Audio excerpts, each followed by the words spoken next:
আমার এই পাশের মানুষটাকে দেখতে পাচ্ছেন, এই মানুষটা একটা অদ্ভুত কাজ করছেন। তিনি এমন এক কাজ করছেন যার কারণে তার এই বিশাল বাড়ির যা ইলেকট্রিসিটি বিল আসে তার নাকি তিনি অর্ধেক বিল দেন। ইনফ্যাক্ট তিনি প্ল্যান করছেন আর কিছুদিন পর তিনি কোনো ইলেকট্রিসিটি বিলই দেবেন না। কিন্তু কিভাবে সম্ভব, চলুন ওনার মুখ থেকে শুনি। আসলে এটা সম্ভব হয়েছে নেট মিটারিং এর কারণে। বাইরের দেশে এটা খুবই কমন একটা বিষয়। আমাদের দেশে স্মার্ট ফ্যাক্টরিগুলোও কিন্তু এই নেট মিটারিং এর মাধ্যমে বিদ্যুৎ বিল কমাচ্ছে। মজার বিষয় হচ্ছে এখন গভর্নমেন্ট বাংলাদেশের ডোমেস্টিক ব্যবহারের জন্য কিন্তু এই সিস্টেমটা ওপেন করে দিয়েছে।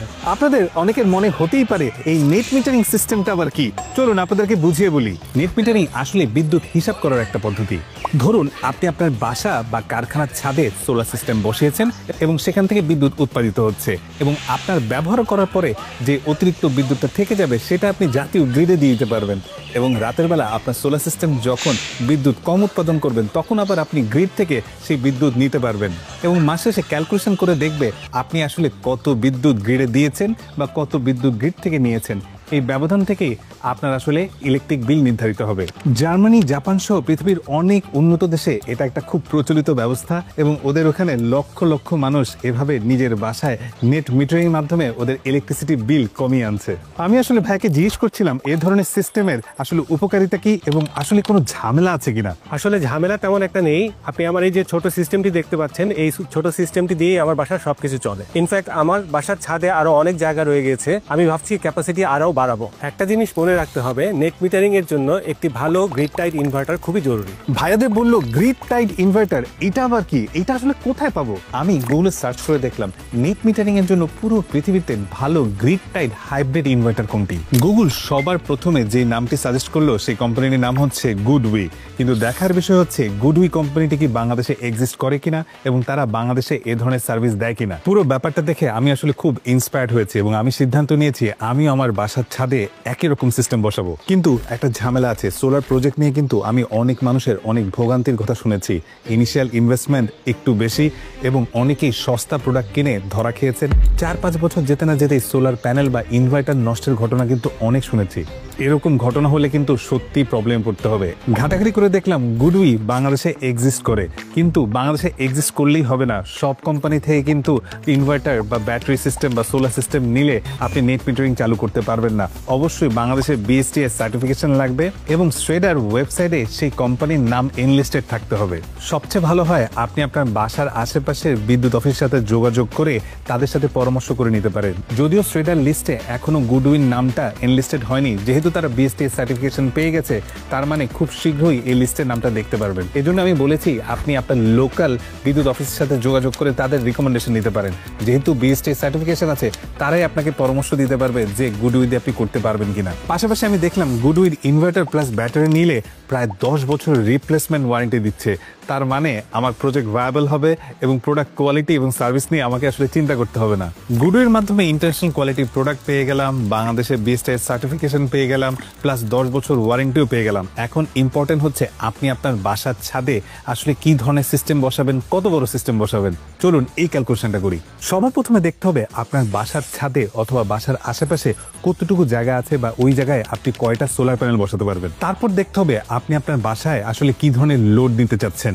তার মানে আপনি আসলে কয়টা ফ্যান, কয়টা লাইট, ফ্রিজ, টিভি এগুলো চালাতে চাচ্ছেন কিনা।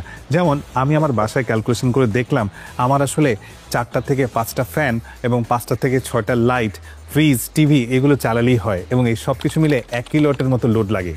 তাই আমি গুডউইর বাংলাদেশের রিপ্রেজেন্টেটিভদের সাথে কথা বলে একটা গুডউইর ইনভার্টার নিয়ে আসলাম দেখার জন্য প্রোডাক্টটা আসলে কেমন, এবং প্রোডাক্ট কোয়ালিটি দেখে আমি আসলে বেশ স্যাটিসফাইডই। এবং ওদের হিসাব মতে 3 কিলোওয়াটের একটা ইনভার্টার, ব্যাটারি, সোলার প্যানেল এবং আনুষঙ্গিক সব খরচ সহ 2,70,000 থেকে 80,000 টাকার মতো ইনিশিয়ালি খরচ হতে পারে।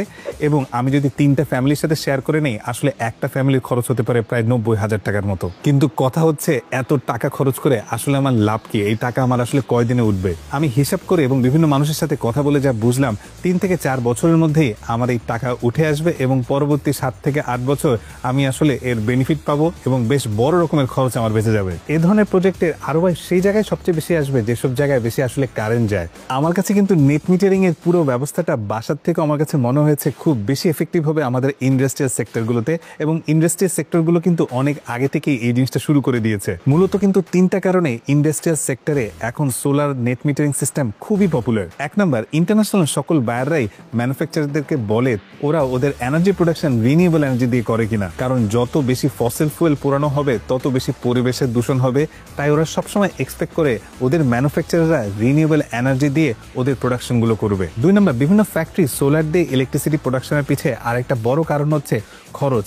সোলার দিয়ে কিন্তু বেশ খরচ কম পড়ে, পার ইউনিট অ্যাপ্রক্সিমেটলি 4 থেকে 4.5 টাকার মতো পড়তে পারে, যদিও অনেকগুলো ফ্যাক্টরের উপরে ডিপেন্ড করে, সাইজ ডিপেন্ড করে, কিভাবে ব্যবহার করছেন, অনেক কিছুর উপর নির্ভর করে। কিন্তু সেক্ষেত্রে আপনি যদি গ্রিড থেকে কানেকশন নিয়ে ফ্যাক্টরিতে প্রোডাকশন করেন তাহলে খরচ অনেক ক্ষেত্রে 10 থেকে 14 টাকা পর্যন্ত হয়ে যেতে পারে। এখানেও অনেক ফ্যাক্টর ডিপেন্ড করে। 3 নম্বর পয়েন্টটা কিন্তু খুবই ইন্টারেস্টিং। বাংলাদেশের ফ্যাক্টরির একটা বড় অংশ ডিজেল জেনারেটর দিয়ে ফ্যাক্টরি চালায় এবং diesel generator per unit cost 28 থেকে 30 টাকা পর্যন্ত পড়ে যেতে পারে।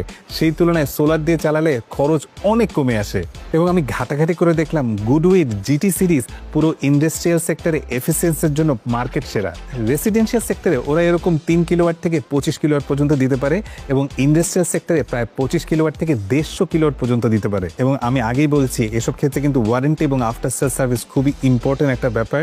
ইন্ডাস্ট্রিয়াল সেক্টরেও ওরা ইনভার্টারের উপরে 5 বছর রিপ্লেসমেন্ট ওয়ারেন্টি দিচ্ছে। এই ধরনের প্রোডাক্টের আফটার সেল সার্ভিস নিয়ে কিন্তু একটা রিউমার আছে, প্রোডাক্ট ইনস্টলের পরে নাকি অনেক কোম্পানিকে খুঁজে পাওয়া যায় না, যদিও ভালো কোম্পানি এর ব্যতিক্রম। গুডের ক্ষেত্রে ওরা একটা ইন্টারেস্টিং জিনিস চালু করেছে। ওরা চেষ্টা করছে 30 মিনিটের মধ্যে আপনার প্রবলেমটাকে অ্যাটলিস্ট হলেও অ্যাটেন্ড করতে, কি প্রবলেম হচ্ছে সেটা শোনার এবং যত তাড়াতাড়ি সম্ভব সেটা সমাধান করার। আমি গুডউইথ বিস্তারিত কমেন্ট সেকশনে দিয়ে দিচ্ছি, সেখান থেকে ওদের সাথে যোগাযোগ করতে পারেন।